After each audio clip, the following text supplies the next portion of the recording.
Good afternoon, ladies and gentlemen, and welcome to episode 236 of the Co-op Podcast. I'm your host, Richard Bill A. Jr., and today I'm joined by Mr. Gary A. Swaby. How's it going, Gary? I'm doing good, man.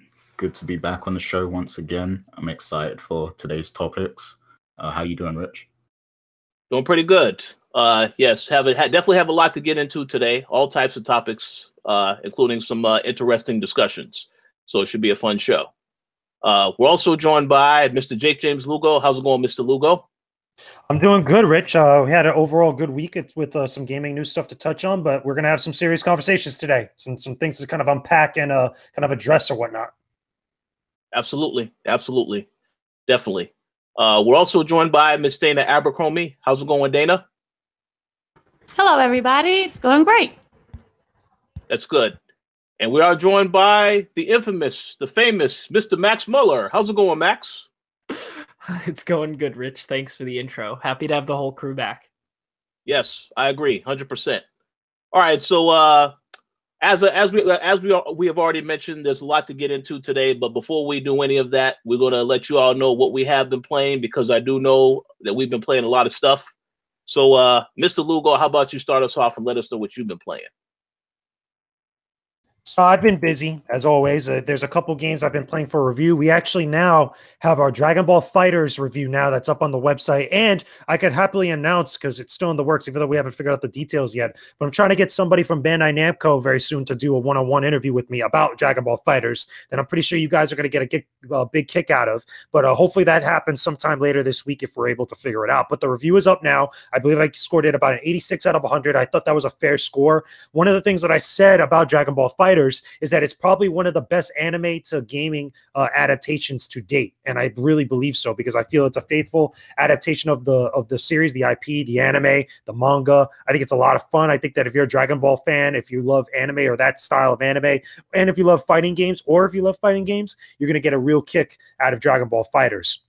Should definitely pick it up when you guys can. In addition to that, we also have a couple other games that I could say publicly that I'm reviewing that, again, they've come out already. But I'm going to be posting a review very soon for Lost Sphere on Nintendo Switch. That's actually from the guys over at Tokyo RPG Factory. They made I Am Setsuna from Square Enix. That's going to be coming hopefully within the next couple of days up on the website, as well as also I'm reviewing Monster Hunter Worlds on PlayStation 4. That's going to be another big review. Thus far, first impressions of what I can say, I'm enjoying it. It has a lot of stuff that I'm definitely going to be talking about in my full review of the game that, again, as I get to finishing it and posting up, hopefully, if not later this week, possibly next week, because, again, there's a lot of games to get through there. And then finally, a couple things to kind of mention of which I've done. I actually posted up a couple new unboxing and impressions videos since I was last on the show, because last week I wasn't on the show, but I actually posted up some stuff for the Toast-Made Xbox Real Wood cover that we have now. It's a new video that's on there that you guys should definitely check out, as well as also a bunch of unboxing stuff that I did from PDP, which is a performance, I think it's player developed performance, I believe. Again, I'm messing up the acronyms, but again, PDP makes the Afterglow line of different accessories and gaming products. They sent over a headset as well as also an Xbox One controller that you guys are going to want to know about, and check out our unboxing video. It's some cool stuff. It's got LED lights. Trust me, when it's got lights, it's got some cool stuff going for it. But how is the actual products work? Again, check out the full unboxing video to find out. So that's what I've been up to. I've been rather busy, so hopefully got some cool stuff coming down the pipeline for all you guys. Sounds awesome. Absolutely. Yes, definitely check out the Dragon Ball FighterZ review. I don't really know if I should call it Fighters or Fighter Z, since I know that they've changed the name. They actually pronounce it as Fighters, like with an S, but it's with a Z. I mean, it's supposed to be, I guess, Dragon Ball FighterZ. But for whatever reason, they decided to just call it FighterZ. I had to get clarification on that. About it over on over from Bandai Namco. So it was pretty funny. Oh, interesting. All right, sounds good. Okay, so Gary, how about you let us know what you've been playing? Yep, been a busy week for me also, and the only game I managed to play is the only game I only ever play, which is Overwatch. And they released a new map this week, the Blizzard World map. And, in that map, it's got a lot of Easter eggs from other Blizzard games and stuff, which is really cool. and I'm looking forward to that map being put in regular rotation for the game, like in competitive mode and everything else, because I think it's a great map. They also released a bunch of new skins and stuff, all for free. You can unlock them completely free as well. So yeah, it's pretty cool. Overwatch still is the game that still keeps on giving, and I'm still following the Overwatch League very closely as well. And my my favorite teams are the teams that have Korean players. And up until this week, they were all undefeated. But then in the span of 2 days, all 3 teams got beaten in the league, which is very interesting. So yeah, it's very dramatic, the Overwatch League, but I'm following it closely, and it's very exciting if you love Overwatch and if you're really into the competitive scene and esports. But besides that, I haven't had the chance to play everything. People have been telling me about all the great games like Dragon Ball and Monster Hunter, and I am eager to get those games soon at some point. So yeah, I'm definitely looking to hop on 1, if not 2 of those games in the next couple weeks just to see what they're all about. But that's pretty much it from me. Sounds good. Yes. So, Dana, how about you let us know what you've been playing? Yes, hi. Basically, I'm very excited for Monster Hunter World.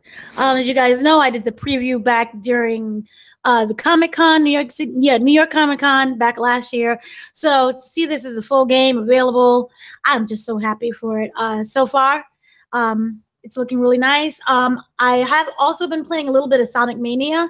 This is one of those games that's just, there's no wrong to it. It's one of those not nostalgia things, and I just really love playing it. Everything about it, I'm not going to say is completely perfect, but again, I really, really love it. I enjoy every single moment that I spent with the game, so I returned back to it. So that's pretty much what I've been playing. It's been a really hectic, crazy week, so I wasn't able to fit in a lot of games this week. Totally understand that. Yes, busy time of the year, but that's good.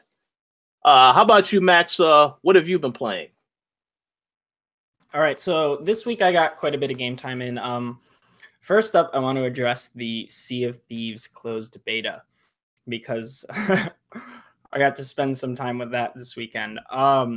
So I was actually in the alpha for the game, like back when you weren't allowed to talk about it. Like, was it last year? Like early, or I think late 2016 or early 2017. I don't remember exactly when it was, but maybe it was a bit later into 2017. But I remember playing it and thinking, oh, this is kind of a fun idea. It has a lot of potential, but there isn't much depth to it.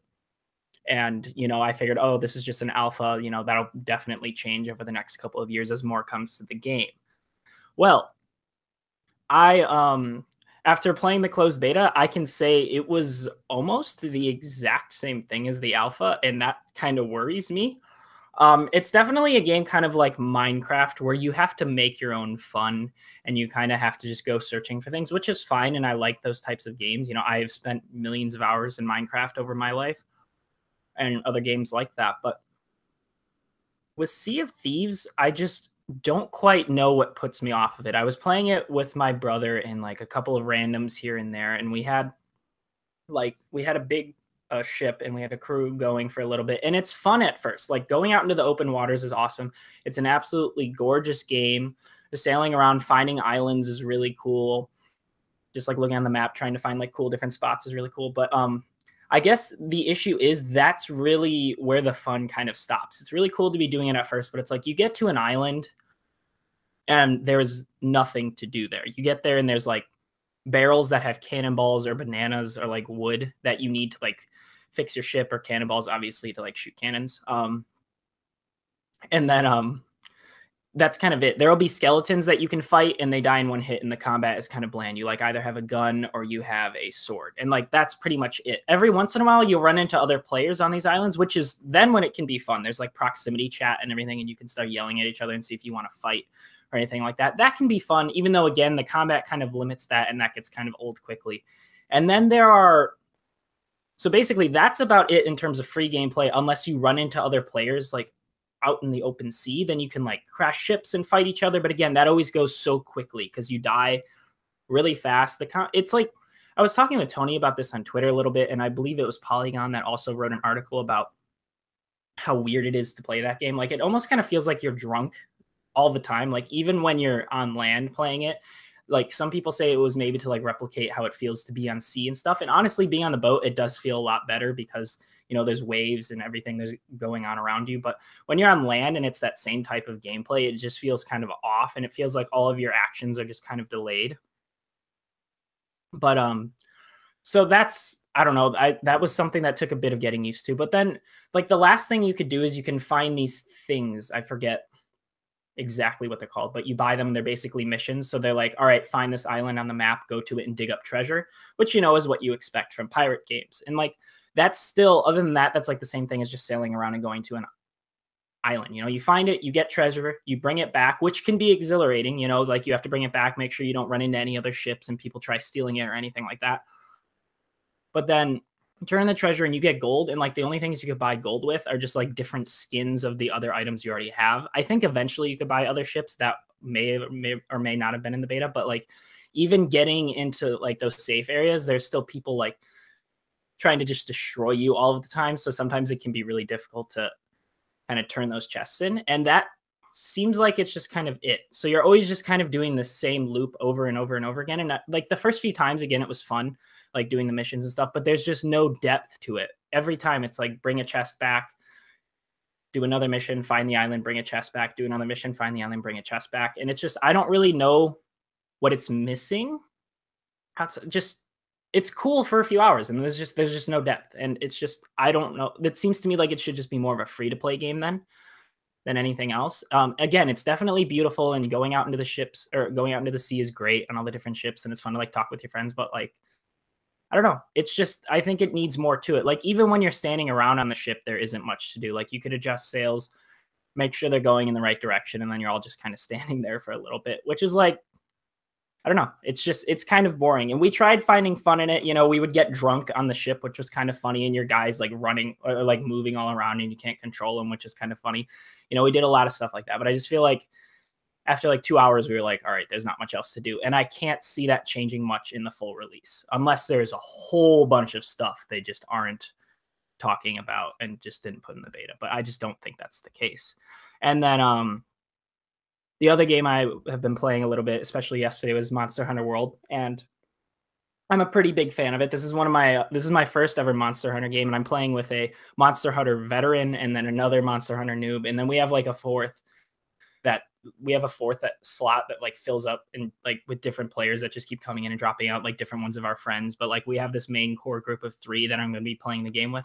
I have about like 6 or 7 hours into it right now, and it's really, really fun. I think it's cool just like going out and trying to hunt down these monsters in the different worlds and stuff like that, like trying to find their tracks in like different spots where they've been and trying to get them. Like the combat I could see getting stale a little bit later though, because from what I know, the game is also kind of like Sea of Thieves, where it's just the same loop over and over and over again. But this one has a lot more different places to explore, a lot more different monsters to hunt. Like the environment, the world is absolutely beautiful, and there's so much to it. There's verticality, the movement works out really well, but the combat I could definitely see getting stale, because it's like you have, I think it's 14 different weapons you can like switch from. Like you get one at all times. Then when you're back at the hub world, you could like switch between weapons, but like you only have 2 or 3 moves with them. And like you could do a few combos here and there, but there isn't much to it. So when you're fighting monsters, you're just kind of always pressing Y and always pressing B. And which can get, I feel like that's going to get old eventually. Right now I'm enjoying the hell of it, and there's a lot of little things that you have to maintain. Like during combat you have to run away and sharpen your armor, or sharpen your weapons, or obviously go and heal yourself up and stuff like that. But so far the game is absolutely gorgeous. I'm a huge fan of it. There's a lot to do. There's a lot of different like side quests and events and missions and stuff like that for you to do. The story, I don't really know why there's a story in the game, but there is one, and it's kind of whatever. Maybe it picks up later, but so far it's really cool, and I'm excited to get into like fighting really big monsters. So far we haven't fought anything huge yet, but we're only pretty early into the game. Like JJ said, there's going to be a while before we get super deep into the game. It's a long game, so it's exciting though, and I'm enjoying it so far.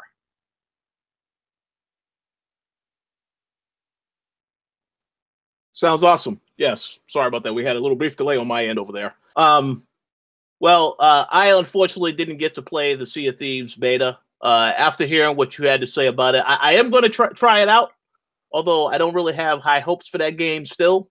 But we'll give it a try. And as for Monster Hunter World, I know a lot of people on my friends list have been playing that game all weekend. I just about everybody I see is playing either that or Dragon Ball Z. So maybe I will check that out if I discover I have 60 plus hours of time that I can spend to actually devote towards a game, because I have a ton of games I still need to finish. But great to hear all that stuff. So as for what I've been playing, it's been very busy this whole week for me, especially. There's a lot of games that I've had a chance to play. So let me go ahead and address first and foremost Until Dawn. I mentioned I had played that last week and I completed it. Well, I actually just got the platinum for that. So still a good game. Certain things I don't like about the game in relation to the save issue, because you have to replay the whole game, all chapters of the game. If certain things, if you don't actually do a cloud save for the game. So that was very annoying, but we finally got the platinum, so that game is done. A great game. Not perfect. I definitely would say it is by far one of the better games that Supermassive has done, because I haven't heard too many great things about The Impatient. Mainly that the controls are pretty horrible. But for what it's worth, I haven't tried it yet, so I have to try it out and see how it is. But Until Dawn, great game. I'm going to once again give a shout out to Ramesh. You definitely need to play this game. I don't know why you haven't played it yet, man, but you need to play it. So as for what else I've been playing, I did finally get a chance to play the Shadow of the Colossus remake for PlayStation 4. We do have a review that is going to be going up on Tuesday, January 30th. So make sure you look for that on the website. I will say right now, I didn't play this game when it initially came out, because there has since been 2 versions of the game that have come out. So I had to definitely go back to look at how some of the other games in the series were handled, the other 2 games. I want to give a shout out to Tony Polanco and Manny over at the Throwdown. I know Tony had a video of the first couple of hours of the game. I had to look at some of that stuff just to familiarize myself with where certain Colossus were located. And overall, though, I will say, based off of my first impressions of having played through most of the game at this point, the game is fun. Now, obviously, 2 things you definitely need to be aware of if you never play this game. The controls, Tony did mention to me that they have updated the controls, but to me, it still took a while to get used to them controls. And for someone who doesn't have patience, that may present a bit of an issue. But for what it's worth, once you get used to the controls, then you'll be able to fly by the game. The difficulty of the bosses is awesome, and that is a challenge in and of itself that you'll definitely have to get used to. But yeah, the controls, it takes patience to have that, as I said. The other thing is the camera, because in a lot of these games, the camera and how it's positioned can become a little annoying after a while. So you have to get used to that, of how you're orienting, the certain things in regards to the visuals. But those only 2 issues aside, the game is fantastic. If you played the original Shadow of the Colossus, you already have a good idea of what to expect. And I can tell you right now, I fully would recommend that you play this version, because it is up to date. It looks absolutely fantastic visually. Obviously, if you have a PlayStation 4 Pro, it's going to look better than if you have it on a regular PlayStation 4, depending on what TV you have, because it does have HDR support. So definitely check it out. And the game is only $39.99. So if you do have a spare $40 when it comes out on February 6th, you definitely should pick it up, especially if you're a fan.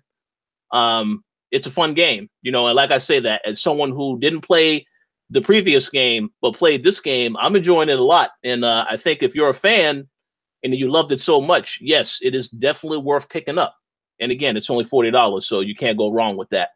But stay tuned for my review. It'll be on the site once again this upcoming Tuesday.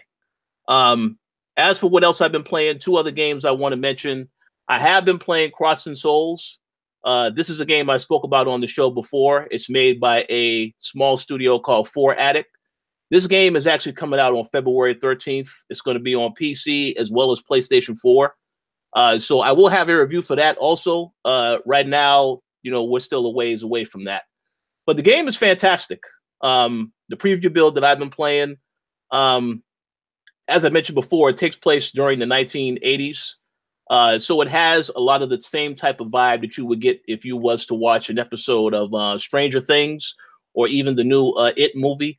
It is about a group of kids that are all friends, and they discover a magical, mystical stone that allows them to travel to different dimensions. And, in standard 80s fare, it has certain villains that, like a villain that you would see on like an old cartoon that you watched growing up, stuff like that. It does have the 2D art style, kind of like, try to think of an example of a game that I can say it's like.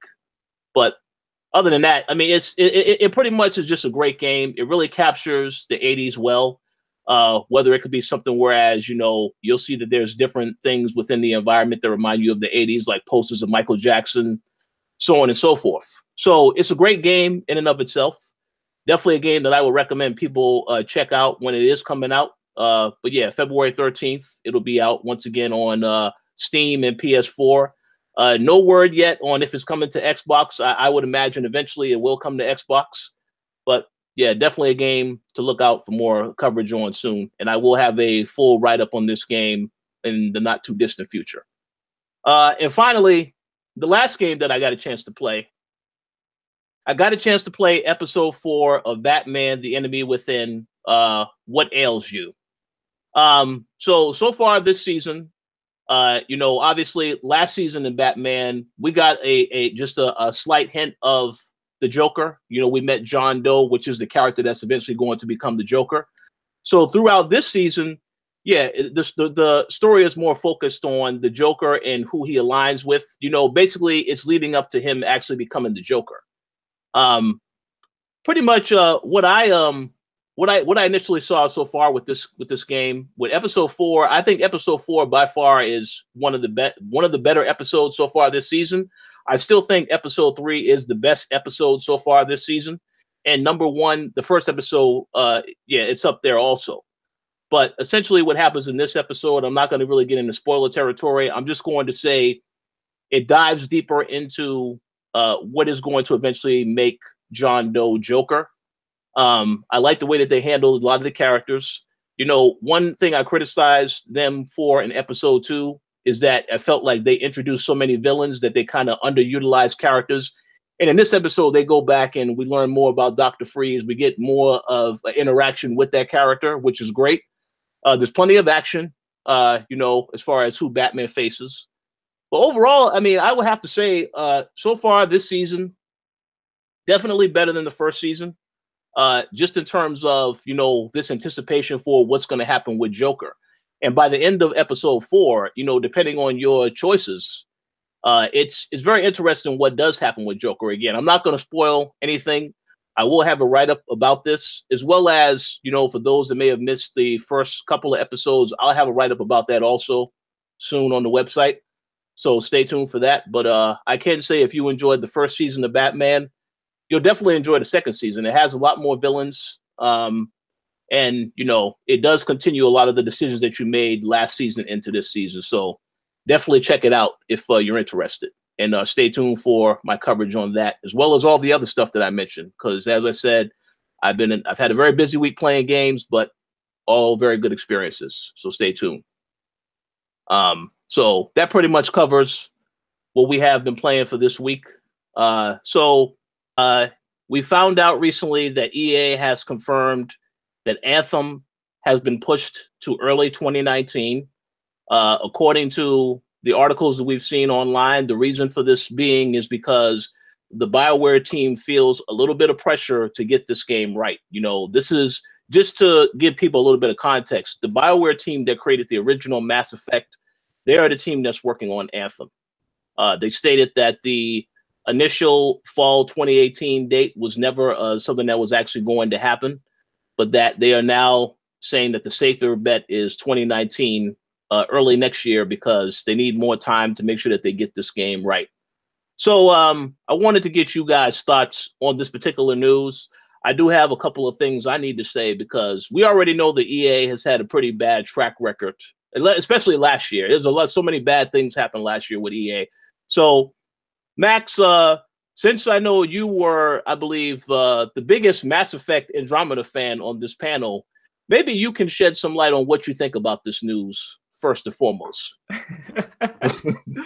Well, I shouldn't say I'm surprised by this. You know, Anthem is probably going to be a pretty massive game. I think it's going to have a lot of grinding in it, but I do think there's going to be a lot of work put into it. Whether that work is put into the right aspects of the game development, we'll have to wait and see.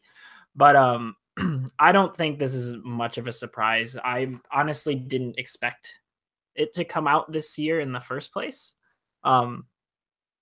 I'm sure that they're trying to work on the finest line they can find between microtransactions and pissing people off. So I wouldn't be surprised if a lot of the time is going into that.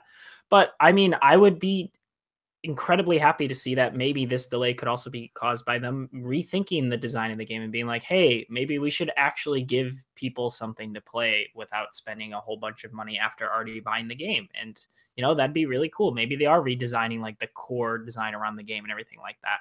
I hope this delay goes towards something better. You know, obviously I wish that Mass Effect Andromeda would have been even more delayed and gotten some fixes, but I don't know. We'll have to see. I mean, the team is capable of making a great game. Hopefully the delay is for the better, but we'll have to see if EA doesn't tamper with that at all. So let me make a quick comment. Those are all great thoughts. And you know, I'm pretty sure that Gary will have something to say as well.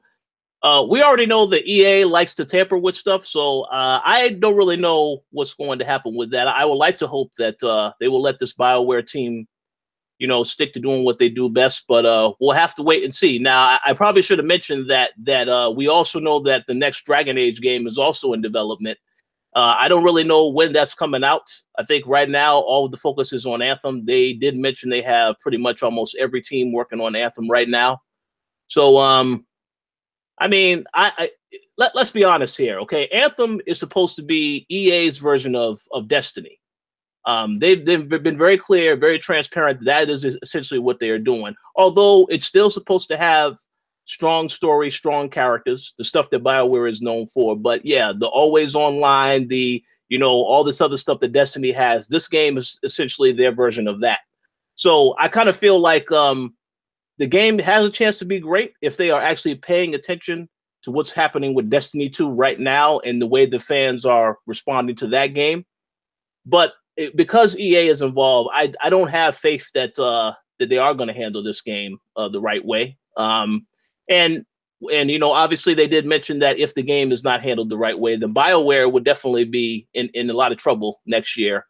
So I don't know, man. I want to believe that EA can do it right, but as a Mass Effect fan, I have to say Andromeda was trash. You know, we're not going to say it's a bad game because I think that's not a good enough word to describe how disappointed I was in that game.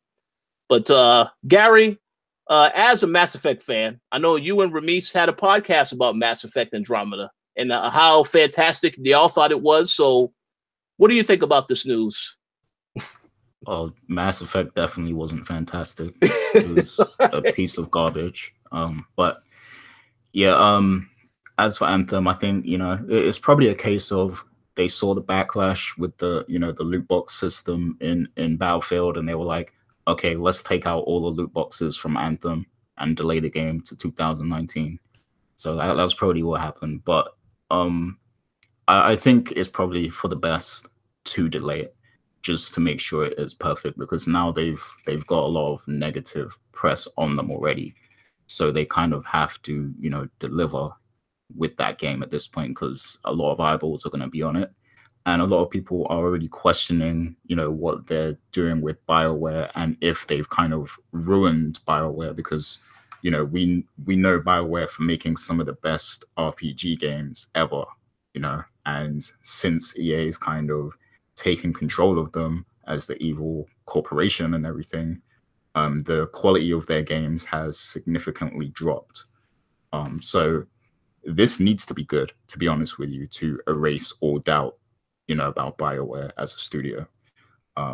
It has to be good, and I'm not so sure it's going to be, because reading this report, they're also talking about Dragon Age, and one of the features they're trying to implement in the next Dragon Age game is live elements, whatever that means. So I'm guessing it's going to have some kind of online portion that constantly changes or evolves, sort of like Destiny, I guess. So to what capacity that's going to be, I don't know, but I can say that a game like Dragon Age does not need any live elements or any online, because they tried online with Inquisition and it was trash. So they need to stay away from anything. The words live and online do not need to be associated with Dragon Age at all. Like, just give us a good story, a good game, and that's enough. But I just don't have any faith, because Andromeda was a mess. Inquisition was good, but it wasn't Dragon Age Origins, So yeah, they BioWare clearly not the same company they once was. And that's a lot of my concern here. So take all the time you need, delay the game if you have to. Just focus on making a good game that we actually want to play, because they haven't been doing that lately. So yeah. Service-based games are the future. Yay. Yeah, Sea of Thieves. That's going to be the 2018 Game of the Year, right? Yeah. All right. Dana, do you have any thoughts on this particular topic? Yes, I do. I believe that, first of all, the original release date was completely unrealistic. And I also think that they're only making this statement now is because of the whole backlash, because of the whole Star Wars. So I think that if people never complained about Star Wars and gave EA such a bad name at that moment, that they would still continue with pretty much a crappy game, because they're saying that it's not done yet. So I'm happy that they're delaying the release. I'm all for a delay. I'm the type of person who doesn't believe that a game that's announced should have an announced date. I don't believe that you should release when it's going to be ready unless it's actually physically ready. So I'm all for it. Sounds and good. They did do one thing. They did have no new details on the new Dragon Age. They didn't give any type of release date, and they didn't say any much of like an update. They just said that they're being worked upon. So I'm happy with that tactic. Don't say anything.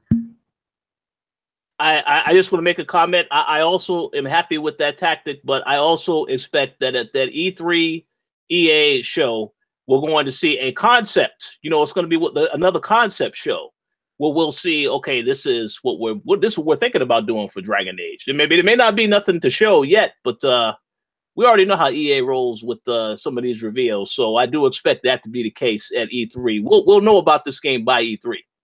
I think so, for sure. But we'll see. Mr. Lugo, do you have any thoughts on this particular topic? I think a lot of what was said already is pretty thorough and pretty right on the nose. I do kind of agree with Dana a little bit because of a lot of the stuff that went down with Star Wars Battlefront 2. I don't think it was a direct correlation for what happened, but I think maybe kind of influenced some decisions over there. I just don't think that Anthem is really all too fleshed out. Now, granted, it looked beautiful at E3. We saw it a few times. We saw it at the EA press conference and we saw it at the Xbox conference. Okay, that's fine. A lot of people I don't even really think know exactly what Anthem is, or at least aren't as excited about it. I know there was an initial buzz at first, sometime like right after E3, but I haven't heard anybody up until now talk about Anthem, which I find strange because, granted, everybody's been talking about a lot of other games that have been coming out recently, but for a game, under my understanding, that was supposed to be like a really big showing for the Xbox One at one point, especially during E3. That's a little surprising for me, especially for something, that's coming out or was potentially coming out this year. But give them the time. I mean, if they delay it and it's going to do more stuff, hopefully make it better, I think that's totally fine. I think it's cool. I think that a lot of the backlash from all the other games between Mass Effect and now also EA Star Wars Battlefront maybe kind of made them a little bit uneasy about it. Especially also, let's not forget some of the stuff that's been going on with loot boxes. Granted, Star Wars Battlefront 2 had the stuff with the progression system the way it was, which, by the way, they're kind of moonwalking back on, that they're going to be changing it up. I know I read a report that they're going to be really adjusting that at some point. So maybe Anthem had something that was kind of like implemented into it that maybe had some sort of system involving loot boxes or the progression system like that. Could be a possibility. Not confirmed, not fact. I'm just speculating at this point. But who knows? You know, let's see what happens this year at E3 if we get to see something more. We get even more details about what Anthem is. Very, very good points. I did have one quick question I wanted to ask you before we move on, unless anyone else has anything else that they wanted to say. I know that all the reports that I have seen is an indication that they want Anthem to be similar to Destiny, or they want it to be their version of Destiny. So I know that you heard about some of the issues with Destiny 2 as of late. What do you think? Now, what do you think the EA can learn from all that's going on with Destiny 2 to make Anthem better? As far as like the most recent stuff that's been going on, like the was it the Eververse stuff and the progression, you know, that everybody put Bungie underneath the fire for? That and I think people have been complaining about they feel like it's not enough content, that the content's not coming as quick and that type of stuff. So I didn't know if you had any thoughts as to what they can improve. I mean, doing the content stuff as the frequency of the content, there's very little that you can do unless you stretch out things very long, as far as like, you know, the amount of content you release. Because Battlefront 2, I feel like, you know, had a good idea of content that was fresh, especially around the time that Star Wars was coming out over time, you know, a very short period of time. But I don't know exactly what Anthem and EA can do specifically for that. Because again, we don't know exactly like what a lot of details are about Anthem, or at least what they can offer. Now, as far as it being like their version of Destiny 2, so I think like maybe adopting some of the elements as far as like the gameplay elements, you know, that might work. That sounds cool, but I don't know. I don't know if how do you do that without being like the next Destiny 2 wannabe or the next Destiny wannabe like that? How do you do that if you're not going to fall into the same traps of what you did with Star Wars Battlefront 2, or be looked at again as a copycat, kind of like with PUBG and Fortnite? Like, there's a lot of different things that I'm pretty sure that they all got to figure out over there. But again, come E3 this year, we'll know exactly what's up, or at least we'll have a better idea of what's up. I agree. And Max, you said you wanted to say something about this. Yeah, just to add on to what JJ said, I think a lot of the issue also people have with Destiny 2 is the fact that there was a first game, and a lot of the things they liked in the first game were changed in the second one, and Bungie was not clear on that. A lot of the issues that have been going on lately with Destiny 2 have been things that players have found out just by like playing with the game and like kind of just like looking into it and doing the math for like certain stats and stuff like that, and just being like, yo, Bungie, why did you change this, and why didn't you tell us? This is like not fair to us. Or like even the fact that it wasn't until a little bit after Destiny 2 came out that they were like, oh yeah, this is a collection game. We don't really want the grind like the first game anymore. Like, that was kind of BS that they didn't say that stuff coming out. So Anthem has an advantage here because it's not a sequel. Like, it's not trying to live up to people's like hopes from the previous game. It can really do good by trying to be its own thing. Like JJ was saying, they have to figure out what will make it kind of not a Destiny clone, but they have an advantage here. As long as they're clear with the players on like what is going on in this game, which I have to hope they will be, then I think they have a strong advantage here. And they even have the opportunity to be seen as like the good service game, you know, because honestly, service games aren't really seen in the greatest light. So Anthem could be the one to change that. I don't expect it to be, but it really has the chance to. And, you know, they just need a really good story. They need to just throw in a lot of lore in there. Like, another issue with Destiny isn't necessarily that there isn't lore. It's that it isn't in the game, or it's hard to come across and hard to come by. Anthem needs to build like a well-established world, have a good story, obviously fun gameplay and everything else like that. It can look at Destiny and it can improve on all of these things that Destiny just blatantly lacks. And I think that it has a high chance of being successful if EA lets BioWare do those things. Very, very good points all around. Yes. So, you know, yeah, we'll have to see whatever the plan is for Anthem. I do agree that it definitely wasn't going to hit that 2018 fall list.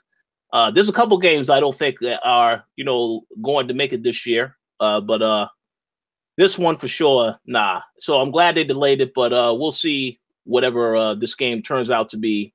Definitely going to learn more about it at E3 at the very least. So looking forward to that.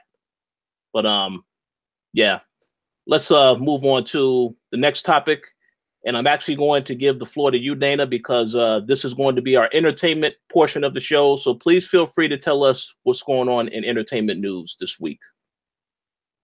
Okie dokie. So, after nearly 20 years after Party of Five has wrapped its 6-season run, it is returning to TV. Freeform has basically ordered the season, which is going to be a reboot of the Fox drama. The original creators, the screenwriters, and even the producers are all back on board. Basically, this time what it's going to be about is, for the original, there was 5 siblings: Bailey, Charlie, Julia, Claudia, and their baby brother Owen, reunited after the family lost their parents in a car crash. This time around, the 5 children, now named the Buenos Dias, but the Buendias family, will navigate daily struggles to survive as a family unit after their parents are suddenly deported back to Mexico. So this is really important. They stated that this is something that's very timely and is a good talking discussion for all families around, because as we know what's going on in the real world, people are being deported. It is also being reported that Gotham is now getting the Joker. Now, originally people thought that Cameron Monaghan's Jerome was the Joker. He is not indeed. He is just basically the inspiration for the real Joker. And the way that the real Joker is going to come in, it's going to be like this brilliant setup that Gotham has never done before. So that should be interesting if anyone even watches the show. It's still kind of good. I don't really pay attention to it that much anymore. Also, we have, this is kind of a bit surprising, we're getting a Dr. Seuss cinematic universe. All the characters that was created by Dr. Seuss are now being turned into animated films. So the first one up is going to be The Cat in the Hat, which is already in development. After that, we're going to probably getting Green Eggs and Ham, which would be very interesting. That's being developed for Netflix, and that's going to be turned into a series. And there's also another Cat in the Hat that's a live action version that's going to be created. And we're also getting another How the Grinch Stole Christmas. This one is going to be an animated movie that's coming out in December. And it also should be noted that none of the older Dr. Seuss creations will be connected to the Dr. Seuss universe that they're creating now. So watch out, Marvel. Now, speaking of Marvel, we are getting a season 2 of Marvel Spider-Man. It's happening. They released a synopsis which says that the second season will follow Peter Parker in his sophomore year as a more experienced superhero and a more confident student at what was once the intimidating Horizon High School. Picking off where the season left off, there will be an epic showdown between Doc Ock, the Sinister Five, the Hobgoblin. Season 2 will have much higher stakes for Peter and his alter ego, Spider-Man. He will now have to learn how to navigate new responsibilities, like working at his local newspaper, the Daily Bugle, while enduring Doc Ock's series of obstacles in villains' attempt to get rid of Spider-Man once and for all.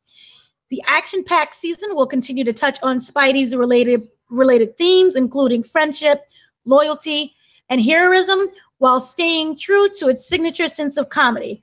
Also, the season will be heavily inspired by the Superior Spider-Man comic story, which saw Doc Ock mind take over Peter Parker's body. So that should be very interesting there. It was just announced also that Jennifer Hudson is now going to star as Aretha Franklin. She was handpicked by Franklin to play the role, which will basically be about Aretha Franklin's career spanning from when she was a small child to now. So it's about 60 years of I can't even pronounce her name. Aretha Franklin, a story that they're going to all smush into one. This last week, This Is Us finally won an award for Best TV Ensemble, which they've been, this is like the second time, so they finally won.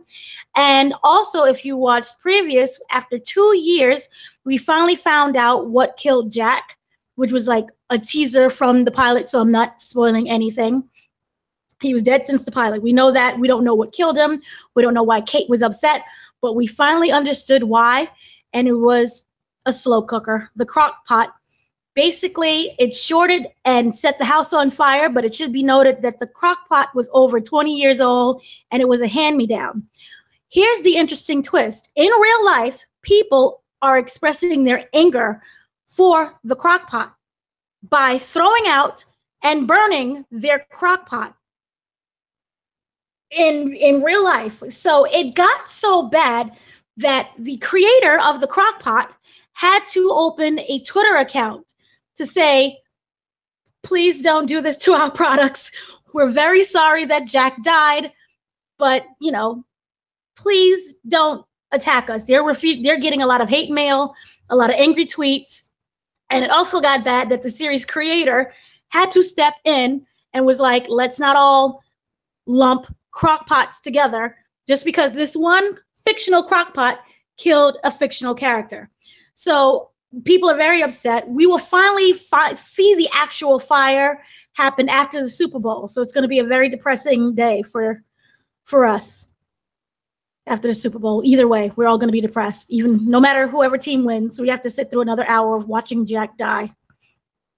CW has announced that they're rebooting Charm, which was a show that ran from 1998 to 2006 about 3 sisters who happen to be witches. This series is going to be a prequel, which will take place in the present day. So that should be fun. The original cast, however, is really angry that they're bringing it back because they feel that their show was so original and creative for that moment that to see it be rebooted is a slap in the face to all the hard work that they've done and that all the writers did. So they're seeing it as more of a negative thing, saying that, nobody asked for their input. Nobody wanted them to be involved. They just feel that, they should have some type of connection to the show, and they're not having any connection at all. So they're very angry about that. And we're going to get into a little bit of a touchy subject.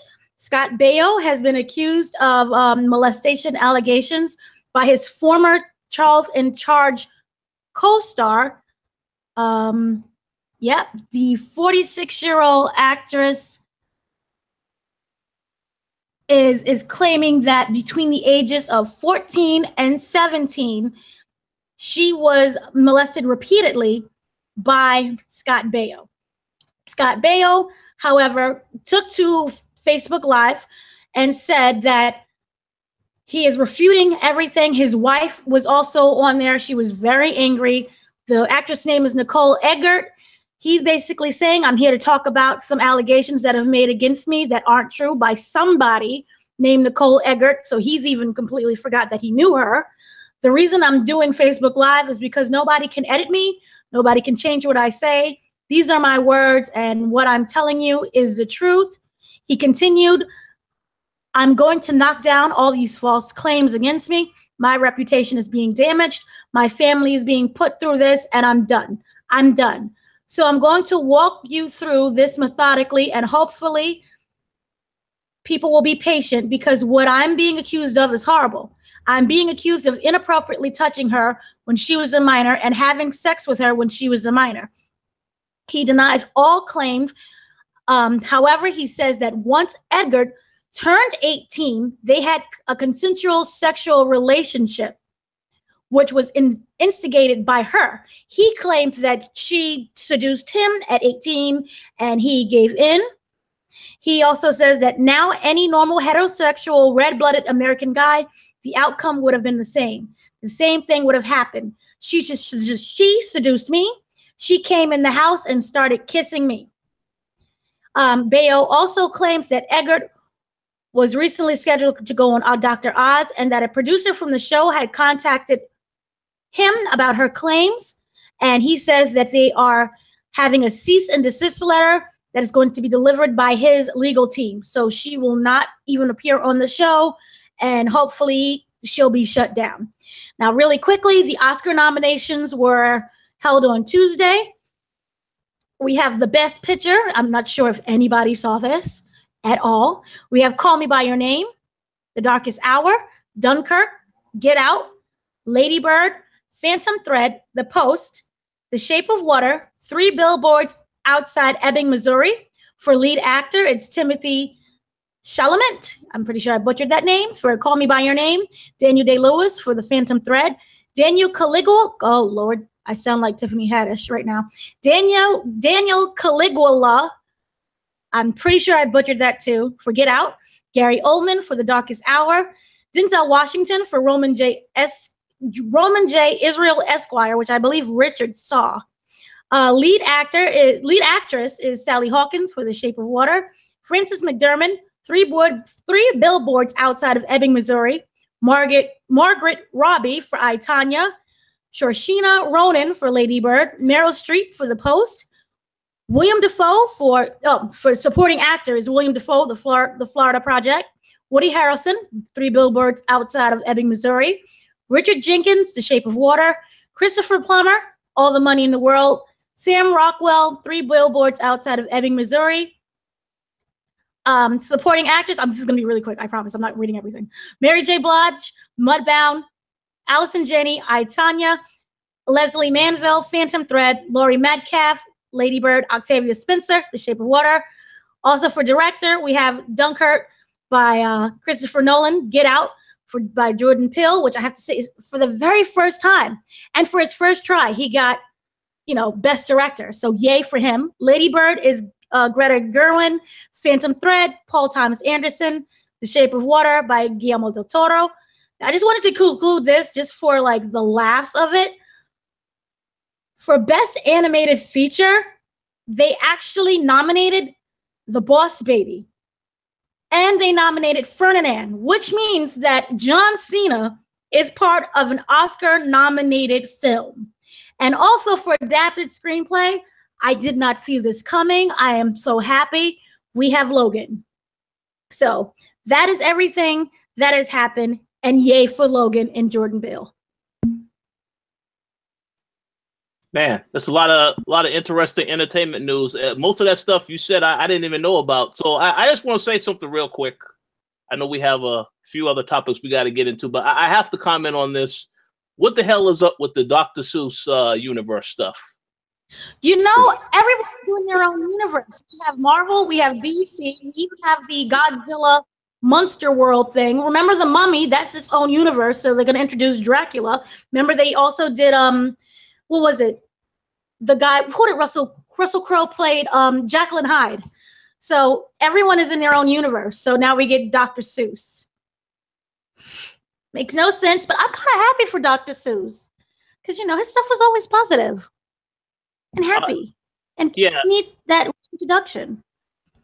Oh yeah, absolutely. I'm very curious to see that as well as how you're going to do this Green Eggs and Ham movie. That's See, Green Eggs was perfect because remember in the story it was all about stop judging something before you try it, which is kind of like going back to the beginning of our discussion. Yeah, that's very interesting. That's the lesson for everyone. Participate before you judge something. Learn before you pass judgment. Insert rap victory pop-off gif right here. I'm just saying. Yeah, absolutely. People need to stop doing these universes unless it makes sense. Like it makes sense in comics because that's what comics are. They are universes. But this, making every series or series of thing a universe is just it's overkill, in my opinion. You could just come out and say we're gonna make a bunch of Dr. Seuss movies, but they're not connected. That would be equally as good, So. Yeah, I don't know. This universe fatigue is going to be a real thing. And it's a discussion we definitely have to revisit.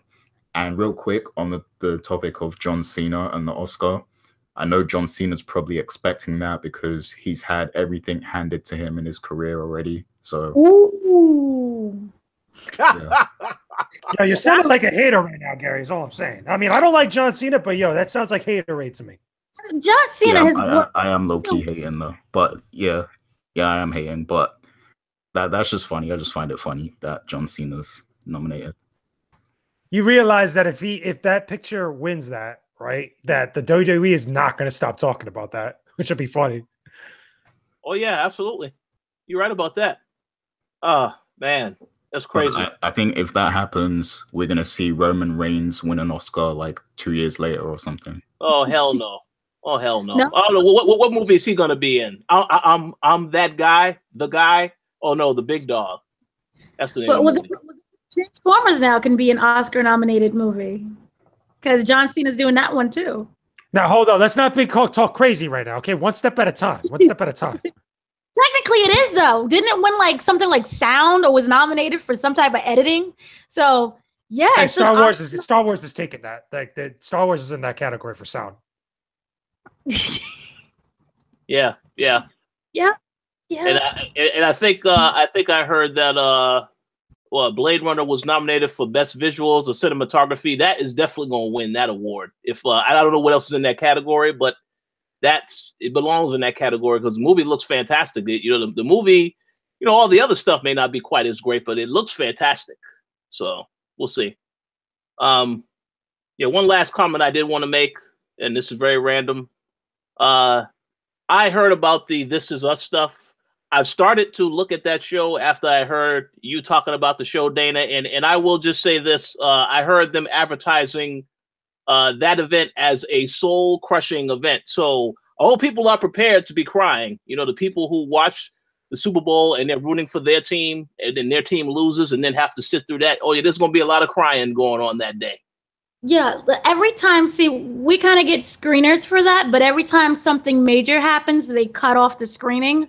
So I knew that something was going down last week. So before the previous episode where it showed the fire, I knew that something was going to happen. And you have to mentally prepare yourself. Because when I was able to watch the episode that showed this is the fire that ends up killing Jack, I, along with everyone, was a mess. I was on the floor, like dead. I know that I will not survive the next episode. It is soul crushing. And I do believe that there's a theory that I think is very true. If anyone who watches the show, Jack survives, but Kate has a dog and the dog didn't get out.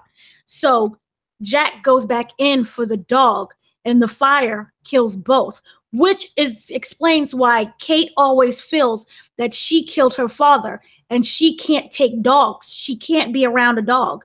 So that is what I also feel. And anyone who hasn't watched it, I beg of you, that is the one show that you should be watching. It is amazing. The acting, the writing, everything. I can't explain. There's twists. So even though you're like, oh, Jack is dead, that's not even the twist. There's so many twists in each episode that it's just mind-blowing how they're able to keep up. And it's one of the most relatable shows that I have ever seen on all different spectrums. From they talk about weight to blended families to adoption to racism, everything. So watch that show if you haven't. Absolutely. I co-sign that. Yes. Excellent recap of all the entertainment news as always. So I guess we'll move on to the next topic because I know as soon as Gary heard this news, I know he was thinking to himself, man, that's a very interesting day to release a game, but it is what it is. Of course, we're talking about God of War 4, and it's coming out on 4/20. So for those of you who don't know what 4/20 is, puff, puff, pass, but very, finally get a release date for this game is fantastic. We've been waiting for it. And we also know that the Nintendo Labo is also coming out that day for those that, they may not be quite as old enough to play God of War, which is totally fine. But what are you guys' initial thoughts on hearing that God of War now is going to be coming out on April 20th? How about you go first, Mr. Lugo? Honestly, I think it's funny. Every time that something like this happens. But also keep in mind, this is also the same day that Nintendo Labo is coming out. Keep that in mind. A couple of different things are coming out on 420, which I think is interesting. I don't know why, besides like the whole joking aspect of it, why a lot of publishers, a lot of companies want to release their games on 420. Maybe because everybody's at home and they're able to pick up something and just chill out. But either way, though, it's about time. This game's coming out soon because we've seen it a bunch of times at different events, including E3 and PSX. So the marketing and a lot of the different announcements and stuff for God of War 4 has been ramping up as of late. So it's a good sign. It's good to see that. And again, they talked about God of War 4 at PSX briefly during that PlayStation Presents thing. So the game's looking dope. Game is looking real, real good. I can't wait. Absolutely. How about you, Dana? Do you have any thoughts on this release date? I'm upset it wasn't the 4th and that the 4th doesn't fall on a Tuesday. That would have been my birthday. So I'm kind of upset about that. But I think what JJ said was accurate. Everyone's going to be at home. They're going to be relaxed. You know, you get your food, your munchies on, and you have a bunch of games. And also the Nintendo Labo thing. Let children play with their cardboard boxes, and you go and enjoy a little God of War and also the other games that are coming out. So I'm for it. And also in April, we have the new Game of Thrones is coming. So everyone's going to be at home either way. Yeah, absolutely. One thing I did want to say, I believe that April 20th actually falls on a Friday this year. So I think that's perfect. You know, you could spend all weekend playing through God of War or playing Nintendo Labo, whatever you decide to do with that. So, yeah, very good day in my opinion. Max, what are your thoughts on this? And I don't know if you saw the trailer, but are you convinced now you have to get a PlayStation 4, or is it like, no, you know, I'm still not sold on getting the PlayStation 4? I don't really have too much to say on this. I've played the original God of Wars. I liked them, but I was never super invested in them. God of War 4 looks cool, but I don't think it'd be something I would play in a very long time.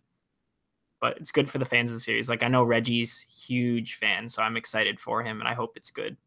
I know some people are kind of weirded out by the fact that Kratos like has a kid now and stuff, so we'll have to see how they handle that. Absolutely. And just to give a shout out to Reggie, I know when we saw the trailer, because we saw it a couple days ago, I saw his instant reaction. He said, oh, I was at work when I saw this trailer. I had to get up and say, let's go. So, yeah, Reggie is hyped for this game, you know, obviously. Yeah, it's a good something to look forward to. And of course, Gary Swaby, I know that you've actually reviewed God of War 3 as well as Ascension on our website. So what are your thoughts on the release date, and what do you think about the story trailer that we saw? I have to be honest, I didn't see the story trailer because, like, now that I know it's coming so soon, I don't want to like spoil myself, and you know, I want to be surprised when I actually play the game, because now I'm looking forward to, you know, purchasing the game on 420 and playing it for myself. So I don't want to expose myself to too much, since it's such a short wait. It's right around the corner essentially. But I was very happy to hear that there was finally a release date, because it was one of the games where we were like supposed to come out, you know, in I guess it's outside of the first quarter, but like it's supposed to come out, you know, in spring basically. And we haven't had any, you know, release date or any mention of it at all. So it was one of the games I was really concerned about, and I was thinking maybe it was going to get pushed back either to fall 2018 or to 2019 even. So it's good that it finally got that release date, and I am looking forward to it. And you know, I don't want to see too much of it, because you know, everyone's really curious about what role Kratos' son is going to play in the story, and how Kratos even got to, you know, the Norse mythology and everything. So, you know, I don't, with all that curiosity surrounding the game, I don't want to be exposed to too much. I just want to go into it with a clear mind, you know, and just play the game and experience things, you know, freshly with clear eyes. And then I'll assess the game, you know, based on my experience. I'm not expecting it to be as good as the previous games in terms of storytelling, but gameplay wise and visuals, I'm sure it's going to be pretty amazing, you know, on that front. So I'm looking forward to it. So I just want to make a quick comment, and then you know, if anybody else wants to say anything, they can. In regards to what you said, I'm not going to say anything about the story trailer, obviously, but I will just say this: that story trailer is fantastic, and I honestly think that this game could be better than the other games because it's a different direction. You get that from seeing the trailer. You know that the son plays a major role in the storytelling, and you have to look at the fact that, you know, Kratos is obviously different from how he was in the other games. Because he has a son, he's teaching his son certain things. So I think the game definitely is going to be, you know, because one thing that I did see in the interviews that the developers kept talking about, a lot of people working on this game, they now have families, so they think about this more in the context. You know, Cory Barlog actually has a son. So, you know, I think a lot of that stuff is going to play into how they handle this game. And I know it's going to be a totally different experience, but it's still going to feel like God of War, but it's going to have a lot about it that's different. So I'm very curious to see the direction that they're taking. And again, like you said, Gary, I know you're not going to watch the trailer. I don't think you should watch the trailer, but I could say after watching that trailer, I was like, yeah, this is going to be a really special game. I could tell that. Obviously, there's still a couple other Sony games we don't have release dates for. I know Detroit Become Human. They keep saying in spring, because they reiterated that again this week. It's coming out in spring. Spider-Man 2018, and then of course Days Gone. So maybe we'll hear about those games in the future. But for right now, all their focus is on God of War, which is smart. So definitely looking forward to it. But go ahead. Yeah, definitely. And it seems like Sony are they're eager to do the same thing they did last year, which is drop quality games consistently. So that's good that, you know, we finally have that release date, and I'm sure we're going to get more and more as the months roll by. We're going to get more, you know, announcements and release dates for the other games that we're anticipating.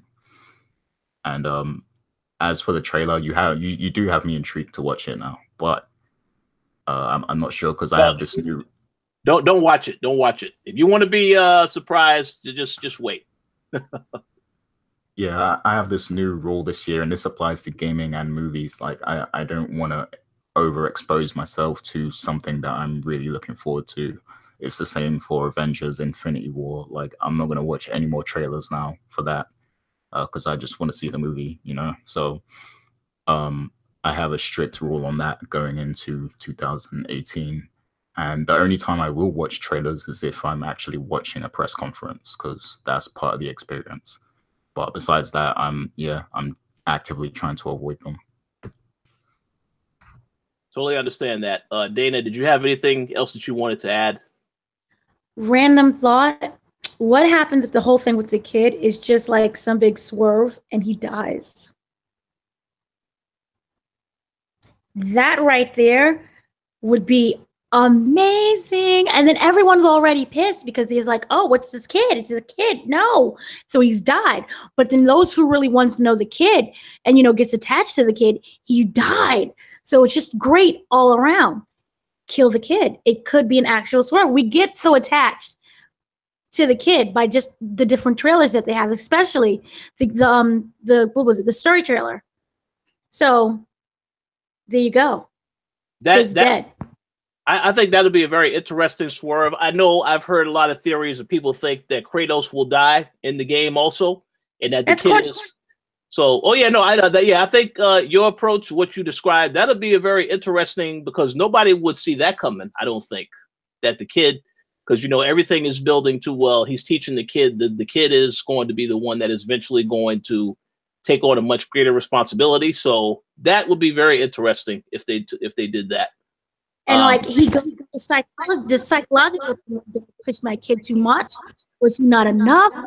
What do I do? And that creates an even greater storyline, because he's like blaming himself. Because if you see, like, he's much older now, he can like defeat beasts and everything else, but he seems like he's still kind of awkward with his son. So like something like affection is still weird to him. So to see him grow over that time and then the kid dies, that's what I want. I agree. I agree 100%. That actually may bring back a lot of the older version of Kratos that people will want, because the thing that people did notice from the very beginning, yeah, this is Kratos, but this is a different version of Kratos. You could tell he's a lot more older. You know, he doesn't have some of the weapons that he had in the previous game. And I hope I'm not spoiling too much for Gary, but I don't think I said anything too revealing, because you already knew some of that stuff. But yeah, that'll be a very interesting direction for them to take it. I just say I'm very curious to see how it all turns out, but definitely looking forward to the game. I know when April 20 gets here, what I will be playing. As for Nintendo Labo, I want to give a shout out to everyone looking forward to Nintendo Labo, and they can let me know how it is, because I have no plans of getting that on 420. But yeah, we'll see. But any final thoughts before we move on to our main topic for today? Okay, so we're going to go ahead and we're going to jump right into what I think is arguably the biggest news of the week.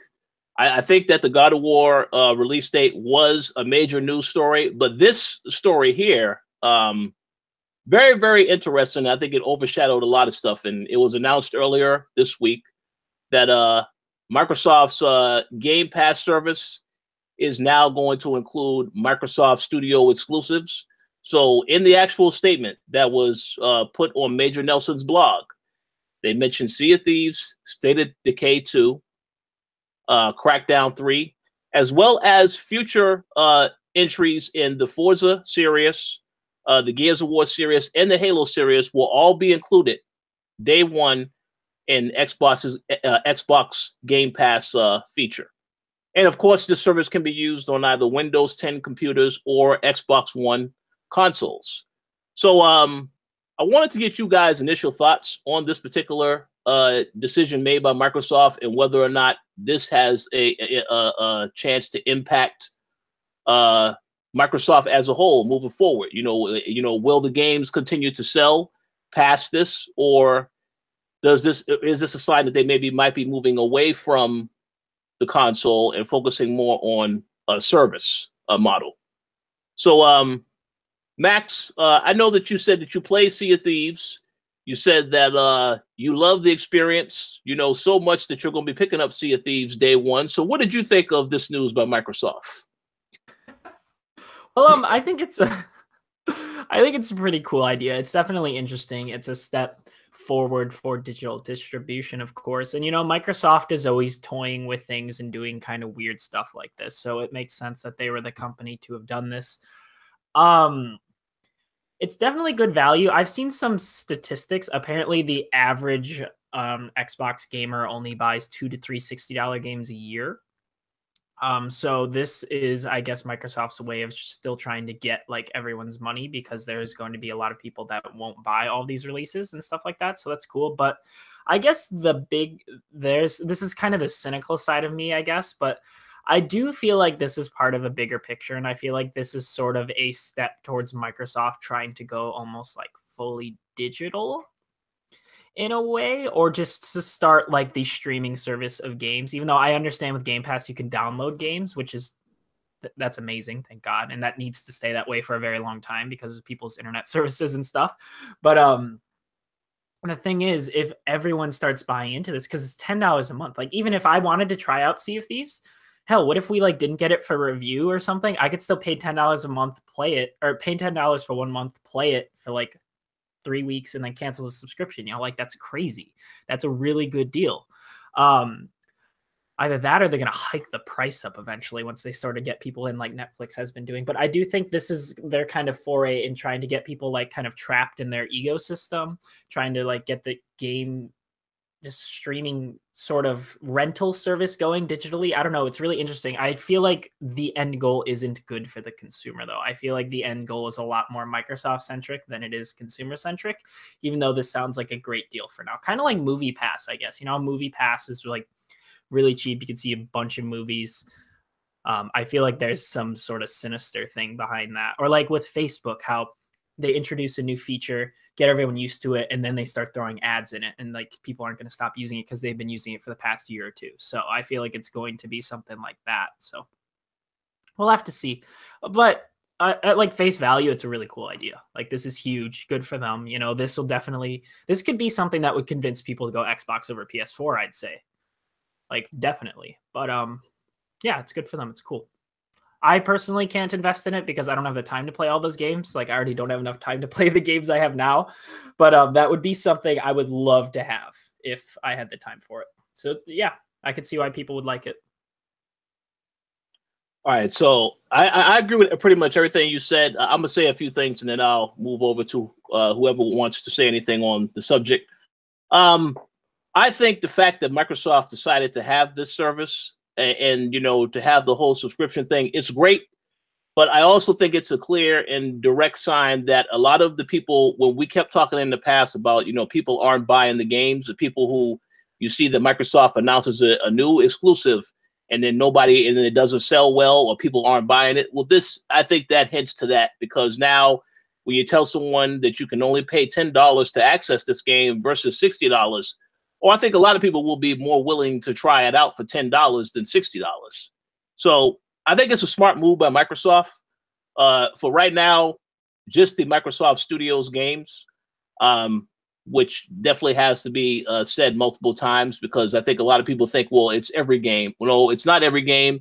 That is, however, a conversation that I'm pretty sure that they may try to have with some developers. I know that they said they're buying up a whole bunch of studios, may make offers, and there may be some deals where they will try to get some people to have stuff on that particular platform earlier, which, you know, I think that's going to be something that they do discuss in the future. They are talking about it now, but obviously, I think it's a good move by Microsoft. It is a risky move, I would say, but ultimately it's not, because you want to make sure your games are selling.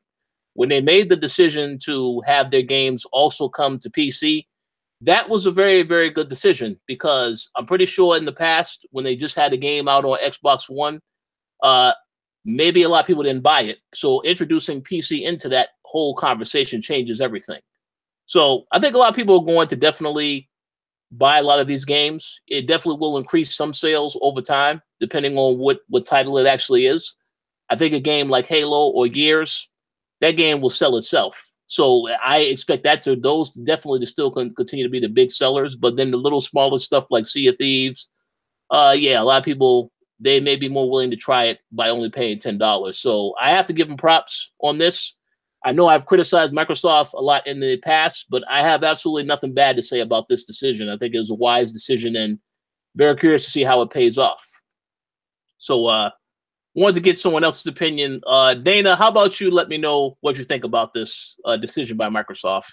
I actually think it's okay before it goes really bad.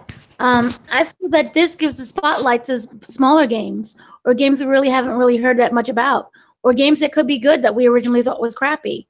I like the idea. I think it's a good way to, you know, find out what's out there on Microsoft and see whether or not you like it. And yeah, I'm for it right now.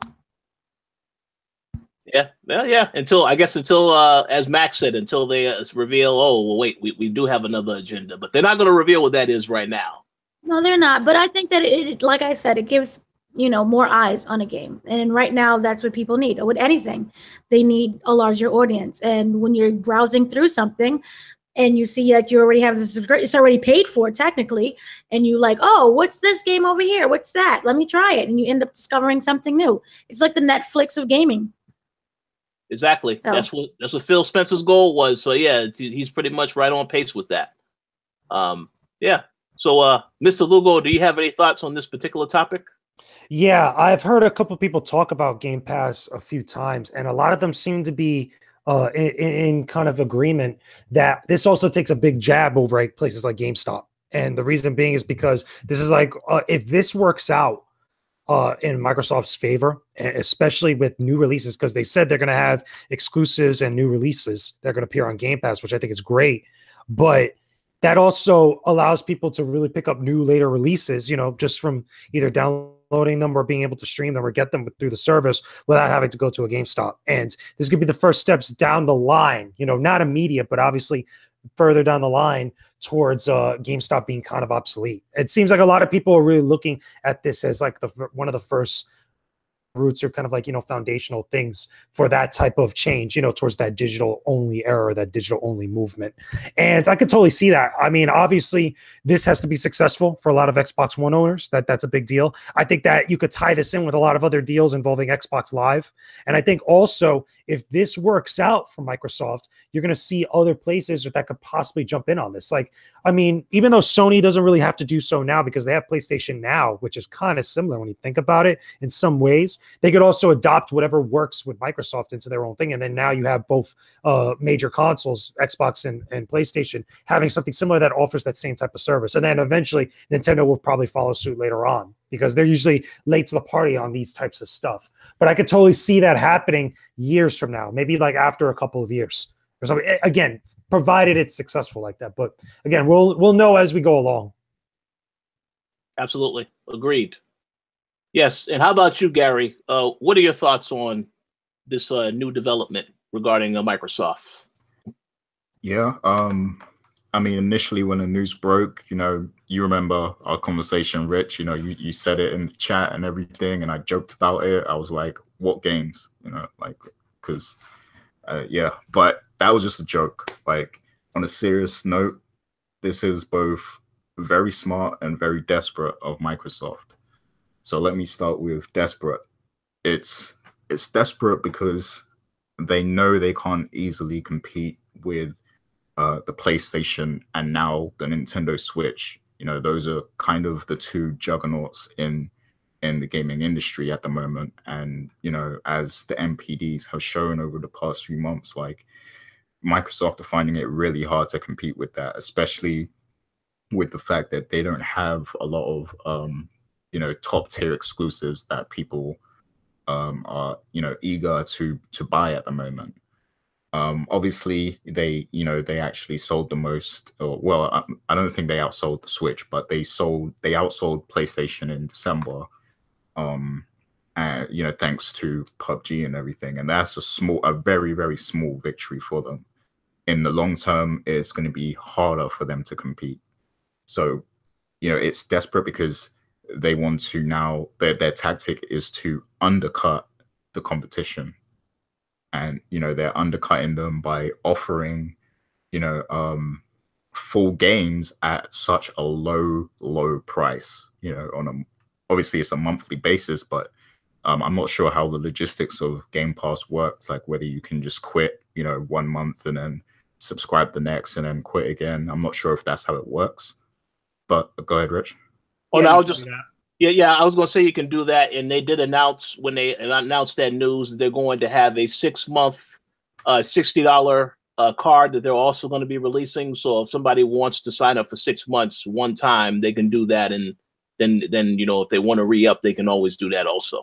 Okay, that's very smart of them. But yeah, they are undercutting the market by doing that, and I'm sure Sony and probably Microsoft. Nintendo kind of do their own thing anyway, so they might not be, as they might not care as much, but Sony are probably real, upset about this decision because it really undervalues their services, the services that they have. So yeah, that's why it's desperate, but it's also smart because you have all these Xboxes that people own. And if you have an Xbox, like, how can you not buy Game Pass at this point? Like, it's an offer you can't refuse. Like, you really can't. Like, if all these games are coming out, would you rather pay $60 for one game, or would you rather pay $10 and get loads of games, like hundreds of games?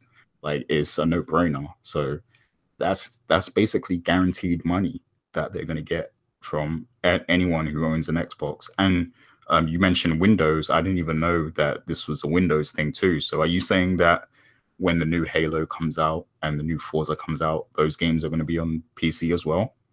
Like, yep. Or is it different games? Oh yeah, when Windows 10. Windows 10, yeah. I mean, they haven't really announced that yet, but yeah, that's essentially what it, because they haven't announced this, whatever the next Halo and Gears is.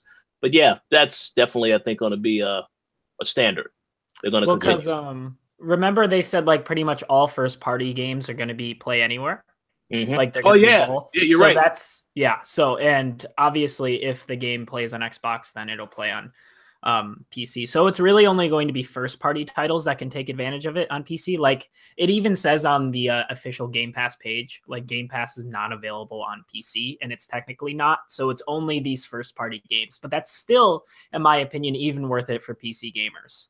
Like even though you're not getting like the hundreds of games, you're still getting like Halo and Forza and everything for $10 a month, which is still awesome. Yeah. So I mean, if that's the case, that's something even I'm going to think about. Like use the Windows Store. Say that again. You have to use the Windows Store. Oh yeah, that's the only downside. That's the biggest downside. But it's still something I'm going to think about because I have friends who have Xbox. We still need to play Gears of War, by the way. But yeah, I have friends who have Xbox, and I want to play games with them too. So it's definitely something that I'm going to consider as a Windows user. So it's both very smart and very desperate. The question is where they take this, because this service is going to grow now. Like without a doubt, it's going to grow. And I've seen a lot of articles over the week kind of bill this as the gaming answer to Netflix. And it definitely has that potential now. But what's actually going to happen when it does grow? Because are they going to then use the service for the good of the industry? And the way they can do that is by also inviting indie developers to have their games on Game Pass, because that will give them more exposure, just like PlayStation Plus and stuff, like how that's kind of made a lot of games popular, like Rocket League and what's that game? Resogun? Yeah, that and something more recent, the PUBG clone. Can't remember the name. Fortnite, yeah, like stuff like that. Like it can, once this grows, it's going to be a platform that can give exposure to a lot of different games that so Microsoft can then they'll then have the power to broker deals with different studios. Like you launch your game with us, and you're going to get X amount of people exposed to your game and stuff like that. So there's a lot of ways they can take this in the future. But like Max said before, I am concerned about what their intentions are once it does grow, and whether it's going to benefit consumers or if it's going to benefit Microsoft. So that's the biggest concern I have with it.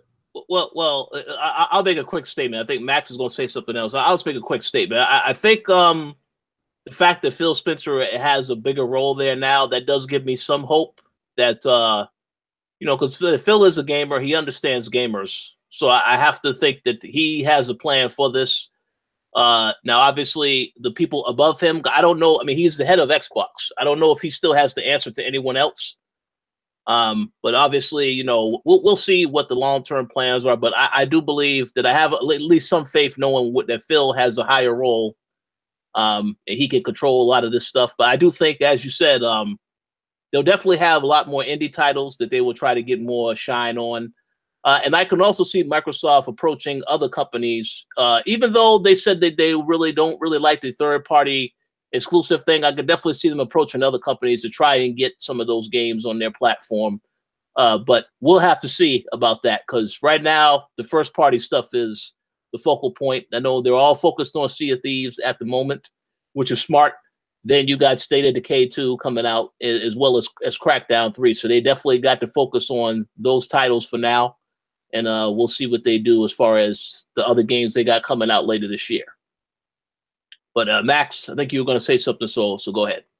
Yeah, I was going to say, you took the words right out of my mouth. I was going to say, yeah, well, like, while I'm still worried, Phil Spencer is like a good kind of presence to have there.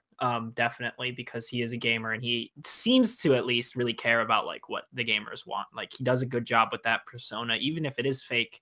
I don't think it is, but even if it is fake. He does a good job of it. And I also want to say, Gary, that was a great point with the indie games, because they already have, even right now, they have some indie games on there that are like those $5 ones you see at the store, like on the store, that you would like never see unless you're just looking just randomly, just like in obscure places. They even have some of those on there right now. So that's definitely something they can expand upon. Because I was just looking through I've never actually looked through the whole list of games, so I was doing that the other day. There are so many on there that like I've never heard of, and they just look like when Xbox Live Arcade launched back like on the 360. They look like a lot of those types of games, and it's cool that even like those types of games can get exposure through Game Pass as well.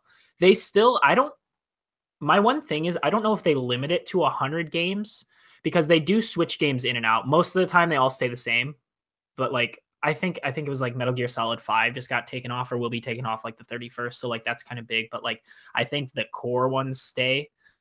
But I don't know if they're ever going to expand past 100, or if they're just going to stick at 100 or around there, because that could also be limiting, because if they have so many like bigger games and like so many developers jumping on, that could be bad for like smaller indie developers. But of course that wouldn't happen for a while, and we'd still have to see. But it's interesting. Yeah, absolutely. We'll have to see how everything pans out, but so far, like I said, the Game Pass, this will make Game Pass a lot more appealing. I did speak to a few friends that I know they have sort of given up on Xbox, but then when they heard this, they were like, oh, well, maybe I will consider jumping back in. So yeah, I definitely think that the news, making the announcement when they did, definitely got a lot of people talking. And we'll see what the long-term plans are for this particular service. But I do give props to Microsoft for making this announcement, and we'll see what happens. So any final thoughts to mention before we wrap up today's show?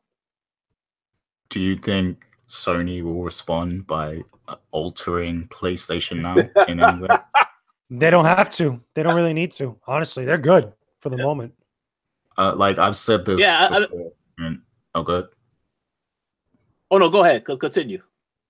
I've said this before, and I really think now is a good time. But I think they do need to offer like newer games on PlayStation Now if they want it, and probably change the price as well, or combine it with PlayStation Plus, because now, like, I feel like this undervalues PlayStation Now a lot, like, because why would you pay PlayStation Now for all those old games and everything like that, when you have this service over here which is only $10 and you can play new exclusive games and hundreds of other games as well. Like, so I think PlayStation should definitely think about altering how they deliver PlayStation Now. Well, I see exactly what you're saying, that they should think about it, but I think I don't really think that Sony is focusing on PlayStation Now quite as much. They'll probably implement a few changes down the road, but again, I for the most part I have to agree with JJ in the sense that Sony has so many positive things going on now. They don't really have to focus on that. God of War, I know a lot of people looking forward to their lineup this year. God of War, Days Gone, Detroit, and then of course the future games like Death Stranding and Last of Us Part 2. So I think they're going to continue to just focus on delivering the titles, the first party lineups titles, and some of the third party stuff that people like. They may not focus quite as much on PlayStation Now, but even then, I don't really know how many people are using PlayStation Now right this second, but if they already have people that are still using the service and they are not really stopping to use it, then yeah, I don't think they need to do anything at this moment in time. But I could definitely see some tweaks to it, but I don't think they're going to make it a huge focal point, because they already have all these other games that they've told people are coming, some of which we don't have release dates for. So they really do need to focus on, getting those games done, giving us release dates, and really pushing the marketing out for that stuff. But we'll see what can happen. We'll see what happens. Did anyone else want to have any thoughts to Gary's question about PlayStation Now?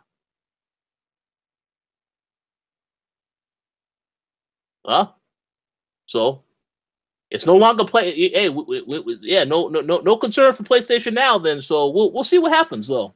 But yeah, Game Pass, great service. Great ideas. Rather, I haven't used the service. I don't know if I'll use it in the future. I mean, I have Xbox Live and I get a lot of other games, so we'll see. We'll see. But I think that pretty much wraps up our show for today. So I wanted to let you guys give your final shout outs that you would like to give. So Dana, how about you start us off with any shout outs that you would like to give? Shout outs to all of the listeners and everyone who participated in the chat and everyone who listens to us later. Thank you for the continued support. Absolutely. Mr. Lugo, any final shout outs that you would like to give? Yeah, sure. So big shout outs to everybody in the chat. Big shout outs to our Patreon supporters. As always, we appreciate your guys' patronage and your continuous support, throughout all this time. Shout out to everybody else that checks out this Co-op podcast episode later on afterwards on YouTube and on the website. Shout outs to everybody that checks out the website itself. Leave talks in the comments on our reviews and all our other posts and everything else that we put up constantly. Shout out to everybody that's been supporting TK Spotlight as well. We appreciate you guys. Again, I keep trying to get some really great people on the show overall. And also big shout outs to Controller Mods as well as also to Geeks Line Publishing. The reason being is because we have 2 new unboxing and impressions videos that if you guys haven't checked out yet. We got a chance to look at the Nintendo 64 Anthology Collector's Edition if you haven't seen so. Awesome book. Must own for anybody that's a big fan of collecting Nintendo 64 games or the console itself or has a feeling of nostalgia. We looked at that book. It was dope. And also Controller Mods. I got to look at a custom PlayStation 4 controller that's modded. It has extra buttons and programmable features in it, which was pretty awesome. So again, big shout outs to them as well as also. So if you guys can show some love, share the Koalition website on Twitter, share the Koalition YouTube channel, share the Koalition Twitter profile. If you guys can show support everywhere, and we'll keep bringing you guys some more great content all throughout the year. Absolutely. And I agree with everything you said. Yes, definitely. Mr. Max Muller, any final shout outs that you would like to give? Yeah, as always, just echoing everyone else. Thanks everyone in the chat for always participating, everyone listening after and everything. You guys are the reason that we keep doing this, and it's always awesome to have you guys. Absolutely. I want to take some time to give a shout out to all of you guys on this particular panel, as well as everybody with the Koalition. Always appreciative of all the work that you guys put in. We are a close-knit team, but I can pretty much safely say I consider you all family members. So always a pleasure working with you and having discussions like we had today. I want to also give a shout out to all of the people that were listening and, either if they listen to this show later or continue to support us. Also, those that were in the live chat today also. We appreciate the live conversations. Definitely glad to always talk about gaming in the entertainment world, pretty much anything. So glad that you guys were there. And the last thing I will say before I give it over to Gary, thank you to those that are continuing to support Friday Night WrestleCast. I want to give a shout out to Mr. Adam Vale because he put together excellent intro music for us. We had a great show this past week. I want to say if you are a wrestling fan, I know the Royal Rumble is tonight and you should watch it. But you need to make time to watch NXT TakeOver Philadelphia because that show was absolutely incredible. And if you want to see real wrestling, you need to watch that. That's all I want to say, without a doubt. But to pick that real quick, remember it starts at 7. There are really great matches at 7. The at pre-show. 7. Uh-oh. Yes, Okay. 7.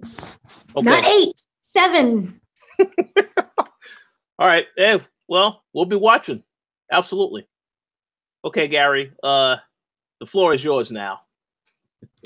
Yeah, real quick, I just want to say WrestleCast is a great show. Like, I don't even watch wrestling on a week-to-week basis anymore, but I listen to that show just because, I love hearing what those guys have to say about wrestling and the wrestling industry and everything like that.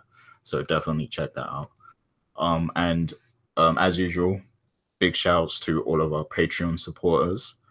That's M. Collins, Sean Gority, Stephen Ferron, Mauricio Aguilar, Himdil, Fergus Mills, Lelowin Leslie, Nicholas Alvarez, and Miguel.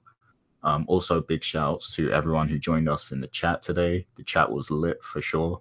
So shouts to everyone who interacted with us today and everything.